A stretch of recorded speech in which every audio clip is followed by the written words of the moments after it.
kepada hukum-hukum Allah Subhanahu Wa Taala di bumi kita ini. Teringat Umar bin Abdul Aziz ketika mana dia dilantik jadi khalifah ketika itu, dia pun tak sangka dia jadi khalifah. Bila dia dilantik, semua orang dah bai'ah. Dia dapat pun secara seperti Sulaiman bin Abdul Malik duk main trik nak naikkan dia pun naik.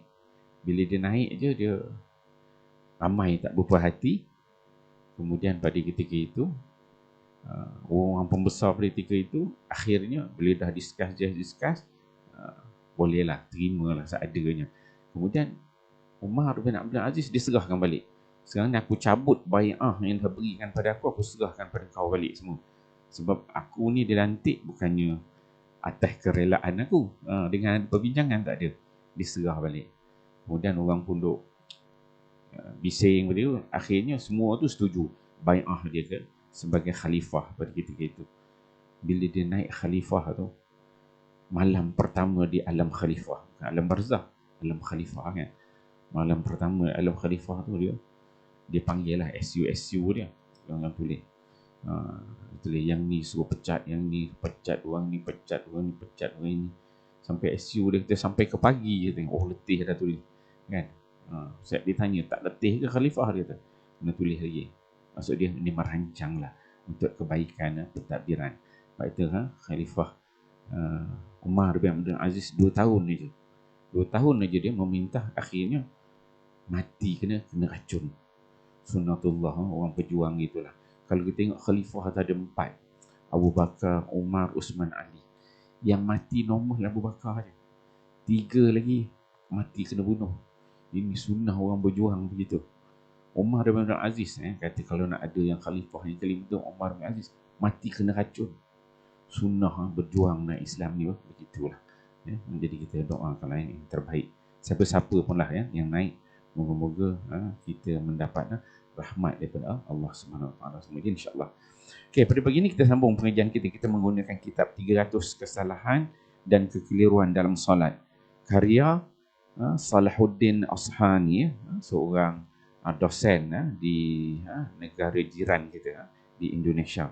Kita pada kuliah kita yang terakhir pada 5 hari bulan 11 pada muka surat 19. Tajuk kita yang terakhir ialah dalam bab 2 menjadikan kubur sebagai masjid dah habis, dan pagi ini kita masuk tajuk yang seterusnya muka surat 19 iaitu solat di tempat yang ada gambar. Apa perbahasan dia kata pengarang dari Aisyah, dia berkata pada satu ketika Nabi SAW solat di atas selimut yang terdapat gambar. Lalu baginda memperhatikan gambar-gambar itu. Setelah selesai solat, baginda bersabda, bawalah selimut ini kepada Abu Jaham dan bawalah kepadaku selimut Abu Jaham yang tidak ada gambarnya, kerana dia tadi melalaikan aku dari solatku. Kalau kita tengok footnote ni ada hadis yang 45 tu, hadis Bukhari dan Muslim, maksudnya muttafaqun alaih. Cerita tentang Nabi SAW ini dia solat di atas selimut. Kita kata sejadah lah sekarang ni. Sejadah yang macam bentuk sejadah yang ada gambar. Kalau tengok bahas hadis ni disebut gambar tu adalah gambar binatang. Gambar binatang. Ada gambar tu kan gambar binatang. Jadi kata Nabi SAW lalu Nabi dia memperhatikan gambar tu. Duduk semayang, dia semayang tu tahulah gambar binatang apa, duduk galik tengok gambar tu kan. Jadi lepas solat tu Nabi kata tak jadi ni, kata jenis sejadah ni tak boleh. Ni pergi panggil Abu Jaham yang jenis geng-geng sejadah ni tukar. Bagi dia sejadah ada gambar ni, ambil sejadah yang plain yang kosong. Gitu. Kerana dia tadi melalaikan aku dari solat. Gambar-gambar, tengok gambar tu, ni ada isu pula kan. Jenis-jenis gambar dia tu kan. Okey, sampai situ dia kata. Kemudian kata pengarang, At-Tabbi berkata, di dalam hadis tersebut dapat informasi bahawa gambar-gambar dan sesuatu yang nampak itu berpengaruh terhadap hati yang bersih dan jiwa yang bersih, apalagi terhadap orang yang tidak berhati suci. Ini kalam daripada ulama nama dia At-Tabbi ni, dia kata kalau ada gambar tu bagi orang yang macam tuan-tuan lah ni, orang yang semayangnya khusyuk, tawaduk ni pun, itu pun terkesan. Orang yang jenis semayang khusyuk tu, Nabi pun terkesan kalau ada gambar yang hatinya bersih, yang elok kan, yang fokus, yang sifatnya Jibril datang, yang Nabi tu dengan Allah Ta'ala tu memang sangat hampir, yang standard level Nabi pun bila ada gambar tu Nabi kata tu terganggu. Ini kan pula orang biasa, kata At-Tibbi.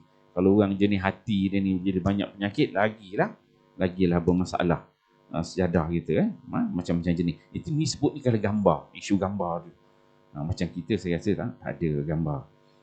Memang kalau ada pun yang ada gambar Kaabah, ada bunga-bunga ni kan, bukan yang bernyawa, yang hidup bergerak begitu kan.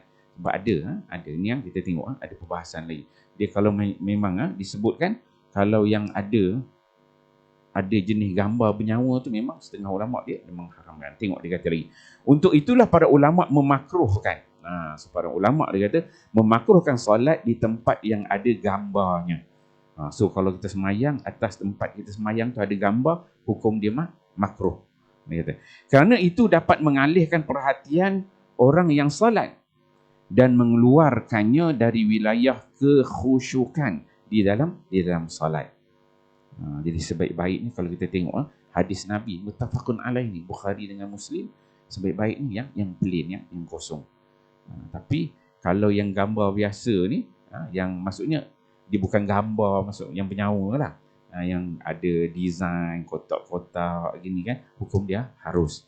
Ada ulama dia bahas kalau kita ni daripada kosong tu letak gambar masjid lah. Apa hukum dia kalau semayang tengok ada masjid tu, adakah ini juga dikira makruh? Dia kata tak. Yang jenis macam tu, selain ada gambar-gambar yang menyawa dia kata harus hukum. Gambar bunga gitu kan, hukum dia harus. Tapi itulah yang terbaik tadi, yang plain, bagaimana Nabi SAW minta. Tapi tak tahu, kita tengok pada sekarang, zaman sekarang, pada dululah saya tengok memang sejadah-sejadah ni memang dia kalau plain tu orang kurang berminat gambar ni. Dia macam kena ada design sikit kan. Kenapa kita, sebenarnya sunnah Nabi ni yang terbaik tu plain. Bila plain tu kan baru kita boleh fokus, boleh khusyuk kan. Tak adalah kita punya pemikiran kita tu melayang-layang pada tempat lain. Kalau ada gambar masjid, tengoklah masjid cantik, masjid ni, masjid kat mana ni, Masjidil Haram ke? Oh ni belah kanan Masjidil Haram, ni Masjidil Aqsa. Berarti imam pun Allah Akbar. Oh rokok dah, Allahu Akbar kan. Naik rakaat kedua kan fikir lagi. Oh ini bawah ni. Oh ni Kaabah, pintu Kaabah. Ada palang, macam palang lah pula. Orang tak nampak pun, tapi bila dia semayang tu, dia tengok semua benda, dia tengok, ini macam ada Kristian palang. Yang ni bintang, ini palang. Lepas semayang dia panggil, nampak tak ni? Dia tak khusyuk semayang kan. Dia cerita dengan semua orang. Orang lain tak perasan pun, dia yang perasan kan. Sebab dia semayang, dia tengok benda tu. Benda tu berlaku. Jadi yang terbaiknya kalau mengikut hadis Nabi SAW, ambil yang plain lah. Tapi kalau macam ada yang bunga-bunga tu, hukum dia harus secara umum. Okey. Habis tajuk tu. Sampai itu solat di tempat yang ada gambar. Kemudian muka surat 20 tu. Solat di kandang unta. Solat di kandang unta. Dia kata. Yang dimaksudkan al-mata'in. Al-mata'in adalah tempat menderemnya unta di sekitar air. Menderem ni bahasa Indon ni ke bahasa kita. Mata'in ni tempat bila unta tu satu tempat dia minum air tu, tempat dia duduk tu. Tempat duduk dia tu disebut mata'in. Unta bila duduk situ disebut mata'in. Dia ada tempat air dia, tempat dia duduk. Jadi tempat dia duduk ni, dia kencing, dia berak semua dekat situ. Tempat dia minum. Dia sebut mata'in. Ada perbahasan dia ni kata. Sungguh telah datang larangan yang ketara dari Nabi SAW tentang solat di tempat menderemnya unta. Tempat unta duduk, tempat dia minum itu. Baginda bersabda, solatlah kalian di kandang-kandang kambing dan janganlah kalian solat di tempat-tempat menderemnya unta. Itu arahan daripada Nabi. Solat dekat kandang-kandang kambing ada, dan janganlah kalian solat di tempat tempat menderamnya unta. Dia ada perbahasan dia ni. Saya baca, kita baca dulu sampai habis. Malik pernah ditanya tentang orang, Imam Malik lah, pernah ditanya tentang orang yang tidak mendapatkan tempat solat selain tempat menderamnya unta. Tempat unta minum itu. Baginda menjawab, janganlah dia solat padanya. Ada yang bertanya, bagaimana jika dia membentangkan kain padanya? Baginda menjawab, tidak boleh. Ibnu Hazm berpendapat, tidak boleh solat di tempat menderamnya unta. So kalau kita tengok footnote tu, dia ada hadis-hadis daripada Nabi SAW 48 dan 49. Okey. Isu tempat hadis Nabi kata solat kalian di kandang-kandang kambing dan janganlah kalian solat di tempat-tempat menderamnya unta ni, dia ada perbahasan ulama. Yang kenapa kandang kambing boleh, kandang unta tu tak boleh. Kan? Dia ada perbahasan ulama. So ulama ni dia melihat, ulama-ulama mazhab ni melihat dekat kandang unta, syahid kepada syarah hadis ini, kandang unta, tempat unta duduk tu tempat yang macam mana yang dimaksudkan. So ulama tengok, macam Imam Syafi'i dia sebut, saya ambil lah hadis dalam hadis Bukhari. Dia sebut kat sini. Dia kata bab as-salat fi mawadhi' ibil. Jadi kat sini tengok ni syarah dia, cerita panjang lah ni. Berapa bentuk dia, jenis tempat tu pun banyak. Tempat unta, tempat ini katakan unta minum, ada tempat unta kencing, tempat unta berak, unta tidur, unta lepak, ada jenis-jenis dia tu. Saya terus kepada kesimpulan yang dia ambil. Dia kata, so apa hukum dia? Dia berlaku khilaf. Sebab dalam ni, buku ni dia tak cerita nampak detail, boleh mengelirukan. Tajuk dia, kesalahan dan kekeliruan. Bertambah keliru pula baca ni kan. Yang bertambah keliru. Kita ni kalau mengaji datang, ada 2 masalah, balik tinggal 1, okey. Tapi tuan-tuan kalau datang ada 1 masalah, balik jadi 2, 3, jangan belajar, berhenti. Jangan belajar dengan ustaz tu kan. Memang tak boleh belajar. Okey, saya tengok ni. Saya ambil daripada tag dia kata. Dia punya kesimpulan dia. Isu ni, as-salat fi mawadhi' ibil. Semayang dekat tempat ada unta ni berjenis-jenis. Dia ambil kesimpulan, saya ambil. Jawapannya ialah, oleh kerana para ulama berbeza pendapat tentang hukum sembahyang di kandang unta. Dan masing-masing mereka mempunyai dalil yang kuat. Sebut hadis tu banyak redaksi, banyak bentuk. Orang ni kata gini, orang ni Kiyah kata gini, orang ni kata gini, yang ni kata tempat kotor, ni kata gini, yang ni kata ada elemen syaitan, yang macam-macam. So masing-masing tu mempunyai dalil yang kuat. Maka Bukhari tidak mahu membuat apa-apa keputusan tentang hukumnya. Dan Sahih Bukhari, dia hanya datangkan hadis tu, tapi dia tak perlu hukum apa-apa. Itu Imam Bukhari punya manhaj dia. Sikap Bukhari ini menghormati kedua-dua belah pihak yang mempunyai dalil dan hujah yang kukuh. Berikut ialah perincian mazahib ulama tentangnya. Kita bila fiqh ni kita tengok ulama fiqh lah, macam mana pandangan ulama-ulama fiqh dia kata. Okey, yang nombor 1 dia kata, jumhur ulama termasuk Abu Hanifah, Syafi'i, Abu Yusuf, Muhammad dan lain-lain tokoh berpendapat bersembahyang di kandang unta adalah harus jika ia bersih. Sebab tu tadi kan, dia kata nak sembahyang, kalau letak lapik macam mana. So, ulama' tu dia dah, siapa nak letak lapik? Oh, mungkin sebab kotor. So, dia dah ada perbahasan dia dekat situ.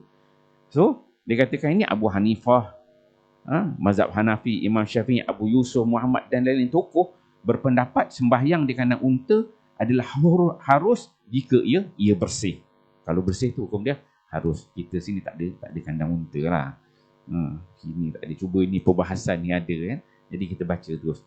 Mereka berpegang dengan hadis Nabi SAW yang bermaksud bumi ini dijadikan untukku sebagai masjid, iaitu tempat sembahyang dan sebagai bahan untuk bersuci. Oleh itu tidak ada perbezaan di antara kandang kambing. Dia kata tadi kandang kambing boleh kan? Oleh itu tidak ada perbezaan di antara kandang kambing dan kandang unta atau tempat-tempat lain di bumi selagi ia bersih. Jumhur mengambil pendapat itu. Kalau ada pun larangan bersembahyang di kandang unta, tidaklah ia kerana semata-mata kandang unta tanpa ada sebab-sebab yang lain. Maksudnya ada benda yang lain menyebabkan, bukan disebabkan kandang unta, tapi ada sebab yang lain. Justru apabila diteliti, anda tentu akan mendapati sebab-sebab lain yang membawa kepada larangan Rasulullah sallallahu alaihi wasallam itu. Itu yang pertama tadi. Dia ambil, dia kata harus kalau bersih. Okey. Kemudian yang kedua, Hasan Al-Basri ni ulama-ulama belah Iraq. Hasan Al-Basri, Abu Thawr, Ishaq dan Ahmad dalam salah satu riwayat daripadanya berpendapat makruh, dia ambil kat sini, makruh bersembahyang di kandang unta. Itu yang kedua. Ambil ada pandangan makruh. Yang ketiga, Ibnu Hazam, Ahlu Az-Zahir dan Ahmad dalam riwayat yang masyhur. Daripadanya berpendapat sembahyang yang dikerjakan di kandang unta atau di tempat yang disediakan khusus untuk unta adalah haram dan tidak sah kerana adanya larangan daripada Nabi sallallahu alaihi wasallam. Jadi ahli zahir ni dia tengok pada zahir nas hadis, tengok kata haram lah. Dia tak ada melihat di sebalik syarah hadis tersebut. Ada juga pandangan Ahmad, Imam Ahmad, pandangan dia. Riwayat ada satu riwayat dia kata makruh. Ada pandangan dia yang kedua, riwayat dia yang masyhur, dia kata juga ini sebagai haram. Jadi kita Syafi'i tak ada masalah lah.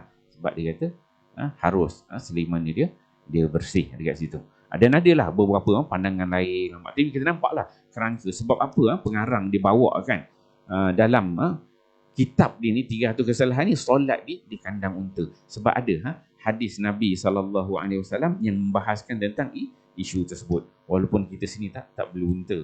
Mungkin kita sini bela kambing ke, bela lembu ke, bela ayam ke kan, bela itik ke. Jadi kita boleh nampak kerangka yang dimaksudkan itu kalau melihat kepada dalam mazhab Syafi'i, dia melihat daripada konteks bersih tak bersih, kotor ke tempat itu kan. Jadi kalau kotor tu baru menjadikan dia haram. Okey, habis tajuk tu. Solat di kandang unta. Kemudian bawah tu solat di tempat khasaf dan azab. Khasaf ni kalau kita tengok 49 ni footnote ni dia kata khasaf ni bencana yang diturunkan kepada Nabi Lut. Ke tempat Nabi Lut diturunkan bencana tu dia panggil khasaf kat sini. Kemudian yang azab pula tu disebutkan sini bencana yang diturunkan kepada kaum Firaun, Thamud dan Ad dan Saleh, dipanggil azab gitu.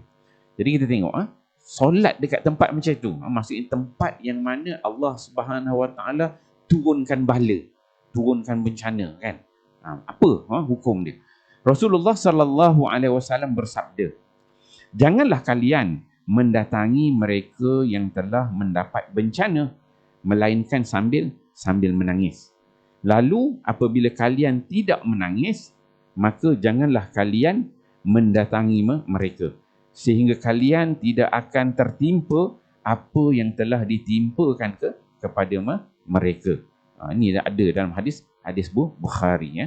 Dia kata, maksud dia pertama, janganlah kalian mendatangi mereka yang telah mendapat bencana melainkan sambil menangis. Kalau kita nak pergi ke tempat-tempat yang ada Allah Subhanahu Wa Taala turunkan bala, turunkan bencana, pertama jangan pergi. Tapi kalau kita pergi, Nabi sebut melainkan sambil menangis. Saya menangis, satu betul-betul menangis. Ataupun sambil kita menginsafi apa bencana, apa azab yang Allah turunkan kat situ, sambil kita mengambil pelajaran dekat tempat itu. Kalau tuan-tuan pergi, orang buat haji lah, buat haji antara Muzdalifah dengan Mina tu, dia ada jarak lebih kurang dalam 100 meter, ada wadi dekat situ. Disebutkan dalam tarikh, situlah tempat di mana tentera bergajah tu yang burung ababil turun kan, memusnahkan tentera bergajah kat situ. Dan Nabi SAW bila dia lalu kawasan itu antara Muzdalifah dengan Mina, lebih kurang 100 meter tu, Nabi bergerak dengan laju. Para sahabat dia tanya sebab apa? Maka Nabi pun cerita ni tempat azab diturunkan. Tengok, tempat azab diturunkan tu, Nabi lalu pun Nabi akan bergerak dengan laju. Maksudnya jangan berhenti. Ini kita nak berhenti solat pula tempat macam itu. Okey. Jadi dekat sini, lalu apabila kalian tidak menangis, maka janganlah kalian mendatangi mereka. Kalau kita tak ada boleh nak ambil menginsafi tempat-tempat itu, jangan, dia kata. Jangan pergi sehingga kalian tidak akan tertimpa apa yang telah ditimpakan kepada mereka. Sehingga kita ni tak adalah kena azab yang bagaimana ni diazabkan kepada orang-orang kaum-kaum tersebut. Kalau orang belajar dekat ustaz belajar bla-bla Jordan, Laut Mati ustaz bla-bla Jordan tu biasalah, ada juga isu-isu begitu. Pergi Laut Mati tempat azab tu, dia ada pandangan-pandangan ulama. Orang pergi ambil iktibar, pergi seronok-seronok mandi tu ada perbahasan ulama ni di situ. Kemudian kata pengarang dari Abdullah bin Abi Muhil, dia berkata, kami berjalan sambil Ali dan melewati tempat bencana yang menimpa penduduk Babil. Maka dia tidak solat sampai dia berlalu dari tempat itu. Dan dari jalur riwayat lain dari Ali, dia berkata, aku tidak solat di tempat yang pernah ditenggelamkan Allah selama tiga kali. Ini menunjukkan para sahabat, para tabi'in, mereka ni tempat-tempat yang diturunkan. Satu tadi hadis Nabi dia bawa. Hadis Nabi tu nampak kerangka bagaimana nak lalu, duduk pun. Kalau pergi tempat tu apa nak buat. Tapi kalau nak solat di situ pula bagaimana? Tengok pula pandangan sahabat tabi'in ni semua, mereka takkan solat tempat sedemikian. Ibnu Hajar berkata, hadis itu menunjukkan bahawa kita tidak boleh singgah dan solat di tempat-tempat terjadinya bencana. So dia ambil itulah. Hadis itu menunjukkan bahawa tidak boleh singgah. Satu, singgah. Kedua, apa lagi kalau kita solat. Tempat-tempat ni macam mana? Tempat yang diturunkan bencana. Ini disebut dalam Fathul Bari dan syarah Sahih Bukhari. Jadi kita tempat-tempat bencana, tempat kita ni, kita tak adalah kaum-kaum yang lebih binasa kan. Tapi tempat-tempat, kalau kita tahu tempat ada bencana, satu, jangan duduk lama-lama. Pergi ambil pengajaran sikit, boleh kita insaf, dah cepat keluar. Kalau nak solat pun jangan solat tu, carilah tempat lain. Ada larangan di sini. Okay. Habis itu tajuk tu. Kemudian muka surat 21 tu, solat di tanah maghsubah. Maghsubah ni maksudnya tanah yang kita solat, kita tak minta izin. Pergi tanah-tanah orang mana-mana masuk solat, kita numpang solat tanah orang kan. Kadang-kadang berlaku kan, tak perasan kan. Tapi orang kita jarang jenis solat bawah-bawah pokok masuk tanah orang. Biasanya cari rumah, masjid, surau. Tapi kalau berlaku, maksudnya kita masuk numpang solat dekat tanah orang tanpa keizinan orang tu. Benda solat tapi masuk tanah orang, tak tahu apa kita solat itu. Macam mana hukum ni? Boleh ke? Tak boleh. Okey, kata pengarang dia buat sini. Para fuqaha bersepakat terhadap haramnya solat di tanah maghsubah. Kerana sesungguhnya bersinggah sementara di situ selain untuk solat hukumnya haram. Dan solat di situ lebih diharamkan lagi sebab tanah orang. Tempat orang main-main masuk je tanah orang. Adapun tentang kesahihan solat tersebut terdapat perbezaan pendapat. Jumhur ahli fiqh dan ahli usul berpandangan bahawa solatnya sah. So kalau semayang dekat tanah yang kita masuk tanpa keizinan daripada tuan dia, jumhur kata solat tu sah. Tapi perbuatan itu haram. Masuk tanah orang tanpa izin. Lepas tu buatlah solat pula dekat situ. Dia kata. Okey, dia kata. Jumhur ahli fiqh dan ahli usul berpandangan bahawa solatnya sah dan menggugurkan kewajipan. Ini adalah pendapat mazhab Syafi'i. Mazhab kita lah. Maliki dan juga Hanafi. So semayang sah. Tapi perbuatan itu haram. Jangan masuklah tanah orang. Kita tak buat pun kita panggil macam ni. Cuma ada isu begitu. Kemudian disebut sini mazhab Hambali berpendapat bahawa tidak sah solat yang dilakukan di tanah tanpa izin. Yang maksubah yang kita masuk tanah tanpa izin tu. Itu bagi mazhab Hambali. Dia kata. Demikian pendapat yang masyhur di kalangan mereka. Jaranglah kita tak masuk tanah orang biasanya kan. Tapi tajuk tu adalah ni dibahaskan dalam fiqh dia tu.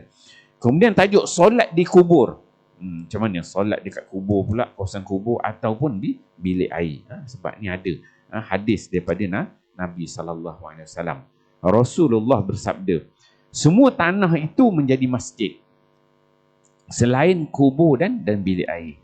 Nabi SAW sebut tanah tu, semua tanah muka bumi kita ini boleh sujud. Dia kata selain kubur dan juga bilik air. Ada tempat lain setengah hadis tu dia ada sebut tempat church kan. Adalah itu bentuk yang lain. Ini dia nak bagi kita faham semua tanah itu menjadi masjid, boleh kita sujud selain kawasan perkuburan dan juga bilik air. Dia kata. Ibnu Hazm berkata, Hadis-hadis larangan solat menghadap kubur dan solat di dalam kubur adalah hadis-hadis yang mutawatir. Maksudnya menceritakan tentang larangan solat dekat tempat kubur, dalam kubur. Hadis-hadisnya mutawatir. Mutawatir ni maksudnya diriwayatkan oleh ramai sahabat pada setiap tabaqat, setiap generasi. Kalau hadis tu dia kata kurang-kurang 10, 9, 10, 90, ramailah. Mustahil mereka ini berpakat untuk berdusta tentang hadis tersebut. Itu dikatakan mutawatir. Seorang pun tidak berkesempatan meninggalkannya. Imam Asy-Syaukani berkata, hadis tersebut menunjukkan tentang larangan solat di dalam kubur. Sedangkan solat di dalam bilik air, manusia berselisih pendapat dalam masalah itu. Dia kata, perihal solat di dalam kubur, Ahmad berpendapat. Ini Imam Ahmad berpendapat tentang haramnya solat di tempat tersebut. Tidak ada bezanya antara kubur yang digali atau yang lainnya. Dan tidak ada bezanya antara diletakkannya sesuatu untuk menghindarinya dari najis ataupun tidak. Jadi tempat dalam bilik air ni kita tak buat sebenarnya perangai. Semayang banyak tempat lagi boleh semayang tak ada dalam bilik air. Cuma bila dari sudut fiqah ni dia bahas beritahulah. Maksud bilik air tu orang kata sebab sebab kotor. Tak, tempat tu nama dia bilik air tu tak boleh. Kalau dilapikkan juga dia jadi tak boleh juga. Itu pandangan Imam Ahmad dia kata itu. Dan tidak ada bezanya pula antara di tempat ibadah itu di makam atau di tempat tersendiri di sisi kuburan, layaknya sebuah rumah. Sama ada dekat makam ke ataupun makam yang letak ke sebelah rumah, janji kubur tu dia kata tak boleh. Dia kata penganut mazhab Zahiri juga berpendapat sedemikian. Mazhab Zahiri ini ialah mazhab fiqh juga, tapi dia melihat kepada nas itu daripada secara zahir. Zahir kata tak boleh terus. Dia tak ada pertimbangan lain, itu kurang. Dia tengok pada nas hadis. Mereka tidak membezakan antara pemakaman, tempat makam kaum muslimin dan pemakaman orang-orang kafir. Maksudnya sama je. Bentuk makam tu tak boleh dia kata. Kemudian dia bawakan pendapat Asy-Syafi'i. Dia tengah. Asy-Syafi'i berpendapat adanya perbezaan antara makam yang digali dengan yang lainnya. Apa kata? Dia mengatakan apabila pemakaman itu, kubur itu dipenuhi daging-daging dan tulang belulang mayat, maka solat di tempat itu tidak diperbolehkan kerana najis, kotor. Dan jika seorang lelaki solat di tempat yang bersih yang ada di sekitar tempat itu, maka diperbolehkan. Tengok Imam Syafi'i ni dia melihat dari angle lain. Macam tadilah isu dekat kandang kuda tu, pendapat Syafi'i dan beberapa ulama dia tengok sebenarnya isu foto yang Nabi komen tu, sebab ada sahabat dia kata kalau letak lapik dan boleh tak, kan? Sebab nampak sebenarnya yang dimaksudkan pada ketika sahabat yang ada pada ketika itu, dia nampak tempat tu kotor, isu kotor, kan? Itu yang Nabi larang. Serupa juga gini, Imam Syafi'i dia melihat dalil ni, melihat sebenarnya dia maksudkan hadis ni begini. Itu macam bagaimana cara Imam Syafi'i dia berfikirlah untuk mengeluarkan hukum berkaitan ni. So pendekatan dia yang sama. Dia kata kalau tempat itu memang ada daging, tulang belulang, ada mayat, maka tidak dibolehkan kerana ada najis. Isunya najis, tempat tu kotor. Dan jika seorang lelaki solat di tempat yang bersih, yang ada di sekitar tempat tu bersih, tak ada apa isu dia kata, maka diperbolehkan. Kemudian dia bawakan sini, kata pengarang Ats-Tsauri, Al-Auza'i, Abu Hanifah berpandangan tentang makruhnya. Sama. Supu juga tadi kandang unta juga sama juga. Geng ni geng-geng makruh, memakruhkan solat di dalam pemakaman, tempat makam. Mereka tidak membezakan antara makam yang digali atau selainnya. Seperti mana Asy-Syafi'i dan yang lainnya membezakannya.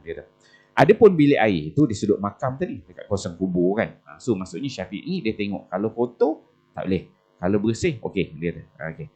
Kalau dekat bilik air pula, Ahmad berpendapat bahawa solat yang dilakukan di bilik air tidak sah. Dan barang siapa yang solat di dalamnya, dia harus mengulangi solat selamanya. Maksudnya dia kena ulang balik solat. Itu bagi mazhab Ahmad. Hikmah dari larangan solat di kubur adalah adanya najis.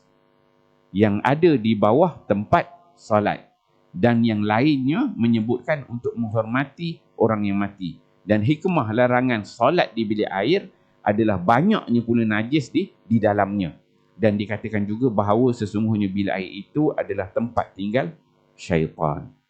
So ada hadis yang melarang tentang solat di kubur dan bilik air, dan ada juga pandangan Al-Imam Syafi'i bagi mazhab kita. Okey, habis bab 2, kita masuk bab yang ketiga. Pelbagai kesalahan tentang waktu solat. Ini dia membahaskan tentang waktu solat pula. Yang pertama disebutkan kesalahan saat mengqada waktu solat yang terlewat. Bagaimana?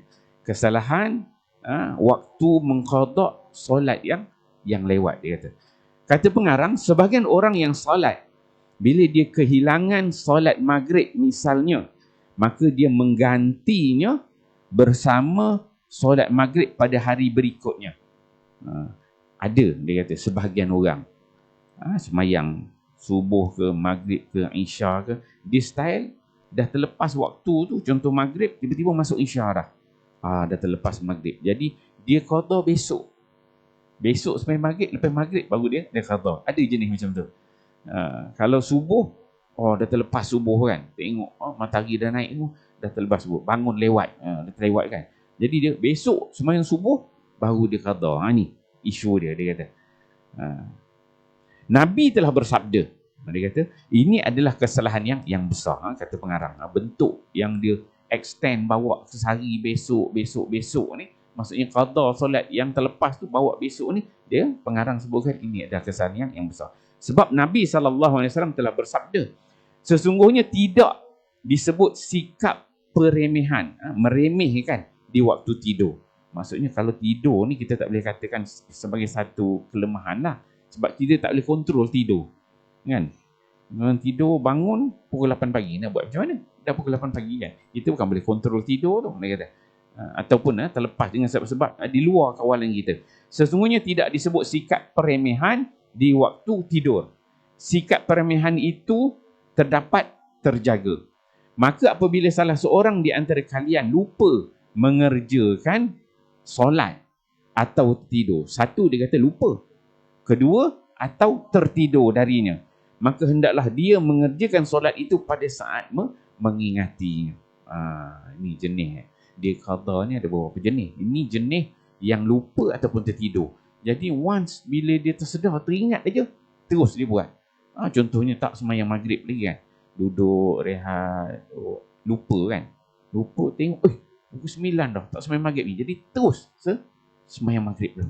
Terus semayang maghrib. Kemudian bagus semayang isya. Subuh ke, tertidur ke, bangun pukul 8 pagi. 8 pagi. Ini ada sebut dalam hadis ni. Maksudnya bangun pukul 8 pagi tu terus semayang yang tertidur tadi, semayang subuh ataupun mana-mana semayang yang tertinggal tadi, yang terlupa. Sebab dia ada dua tadi. Kena peganglah tu. Satu lupa ataupun tertidur. Jadi bila kita sedar daripada tidur ataupun teringat daripada yang kita lupa, maka terus kerjakan waktu yang tertinggal tu. Jangan simpan extend gitu. Hal itu kerana engkau tidak tahu bila kematian akan mendatangimu. Jadi ni orang yang dia simpan besok. Ada dia kata sebahagian orang simpan besok, tak tentu besok hidup tidak lagi kan. Dia kata hal itu kerana engkau tidak tahu bila kematian akan mendatangimu. Maka sunnah terkadang di waktu yang dilarang oleh Allah harus didahulukan atas sesuatu yang lain. Maka maksudnya walaupun bukan dalam waktu dia, sebabkan kita lupa, sebabkan tidur tadi, maka kita kena qada terus, laksanakan solat tersebut. Okey. Kemudian saya dah ambil sini ada sedikit ni, dia berkaitan dengan solat yang diqada ni, dia sebut sini. Terdapat 5 waktu yang diharamkan untuk bersolat. Sebab tadi isu qada, maksudnya dah luar daripada waktu qada tu. Dia ada 5 waktu yang diharamkan untuk kita bersolat. Satu, selepas menunaikan solat subuh sehingga terbit matahari. Kedua, ketika matahari terbit sehingga ia meninggi dengan kadar satu tombak, iaitu lebih kurang 4 darjah. 12 ke 15 minit selepas terbit matahari. Yang ketiga, semasa matahari tegak di atas kepala dan sehingga tergelincir matahari, kecuali pada hari Jumaat. Nak masuk Zuhur kan, matahari tegak tu. Kemudian yang keempat, selepas menunaikan solat fardu asar sehingga terbenam matahari. Yang kelima, ketika timbul warna kekuningan atau kemerahan di kaki langit sehingga matahari terbenam sepenuh. Sebelum maghrib betul tu. Tu. 5 waktu yang diharamkan untuk solat. Tapi tengok dia keterangan dia. Walaupun begitu, kita jangan salah faham. Tak semua jenis solat ditegah untuk dilakukan pada waktu tersebut. Kata. Jenis solat yang haram dilakukan pada waktu tersebut ni ada beberapa jenis. Kata. Satu, solat yang tiada keperluan untuk dilakukan pada waktu itu. Seperti solat sunat mutlak, solat sunat tasbih, lain-lain solat yang tak ada waktu yang khusus untuk dilakukan. Satu. Kedua, solat sunat yang mempunyai sebab yang terkemudian. Dia ada sebab, disebut sebagai sebab mutaakhir. Kata. Seperti solat istikharah, solat sunat ihram dan sebagainya. Ini sebab tu taakhir. Okey. Kemudian disebut sini ada jenis solat yang dibolehkan, yang hukum dia harus. Tadi dia kata pada 5 tempat tadi kan, yang dia katakan waktu haram tu ada 5 jenis solat diharuskan, boleh untuk anda melakukan pada waktu tersebut. Dia kata satu, solat yang dilakukan mempunyai sebab yang terdahulu. Tadi disebut sebab mutaakhir, sebab yang terkemudian. Contohnya istikharah untuk sesuatu benda, solat sunat ihram sebab dia nak berihram, itu sebab yang mutaakhir. Ini ada sebab mutaqaddim, sebab datang dulu. Dia kata seperti solat qada. Ni tadi nak connect dengan tajuk tadi, qada tu. Jadi bila kita qada tu berlaku lepas tu waktu yang haram solat, kan? Maka dia katakan boleh. Kemudian tiba-tiba ada orang mati, solat jenazah juga boleh. Ya betul. Kemudian solat ada nazar juga boleh. Solat tahiyatul masjid masuk waktu haram, boleh. Dia ada sebab yang mutaqaddim, yang datang. Adalah jenis-jenis dia tu. Okey, itu yang kedua, yang pertama. Yang kedua dia kata yang harus, yang boleh, solat yang sebab dilakukannya bersamaan atau seiringan dengan waktu itu, seperti solat kusuf, solat gerhana. Solat gerhana boleh. Gerhana tu datang waktu haram, maka dia jadi boleh. Jadi kesemua 5 waktu yang haram solat ni dikecualikan bagi mereka yang berada di tanah haram. Itu beza pula hukum bagi orang duduk tanah haram. Tanah haram ni dia on aja dekat Mekah, haram Mekah. Sebab dia ada hukum khusus dia dekat sana. Okey. Saya rasa cukup setakat itu dulu. So kita berhenti pada muka surat 24, pelbagai kesalahan tentang waktu-waktu solat, tajuk yang pertama itu. Ada apa-apa soalan? Tahu semua kan, alim semua ni tanya tunduk tawaduk kan. Orang alim macam tu dia faham je kan. Auzubillahi minasyaitonirrajim. Bismillahirrahmanirrahim. Alhamdulillahirabbil alamin wassalatu wassalamu ala asyrafil anbiya'i wal mursalin wa ala alihi washabbihi ajmain. Allahumma ja'al jam'ana hadza jam'an marhuma wa tafarruqana min ba'dihi tafarruqan ma'suma wa la taj'al lahumma fina syaqiyyan wa la matruda wa la mahruma bi rahmatika ya arhamar rahimin.